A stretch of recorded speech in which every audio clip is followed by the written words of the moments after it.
Je m'appelle Julien Guegnat, je suis organisologue et durant des années, j'ai eu des difficultés à gérer mes différents projets en parallèle de mon travail à 100%. Et aujourd'hui, je suis ici pour partager avec vous 5 techniques pour mieux vous organiser au quotidien.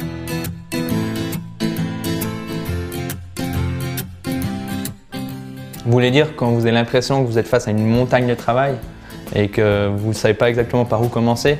Alors, moi, ce que je recommande toujours, c'est de poser tout ce qu'il faut faire sur papier, plutôt que de se perdre dans des centaines d'applications qui vont par défaut être sur des supports distrayants.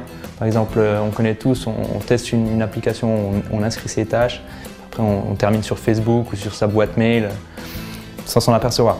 Et donc, notez toutes ces listes et puis ensuite vraiment faire le travail suivant. Si une tâche prend plus de 60 minutes à être réalisée, vous pouvez la diviser.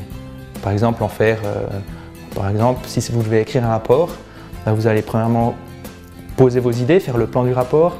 Ensuite, ça c'est une tâche. Ensuite, la deuxième tâche, c'est écrire le rapport. Et ensuite, la troisième tâche, c'est par exemple corriger la syntaxe et l'orthographe. Voilà, ça c'est un exemple. Ensuite, le deuxième point, c'est si les tâches sont floues, si elles ne sont pas claires. Là, pareil, il va falloir les diviser jusqu'à ce que ce soit vraiment limpide, donc que ce soit clair. Le troisième point, par exemple, si votre chef rentre dans votre bureau et puis vous dit « ouais, est-ce que tu pourrais faire ça ?» Si la tâche prend moins de 2 minutes, vous n'allez pas la planifier, vous la faites sur le champ. Comme ça, vous libérez l'esprit.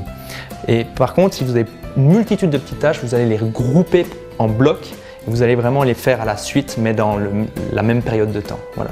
Donc ça, c'est une manière justement pour y voir plus clair et puis justement pour réduire la taille de cette montagne de travail qui peut être parfois paralysante.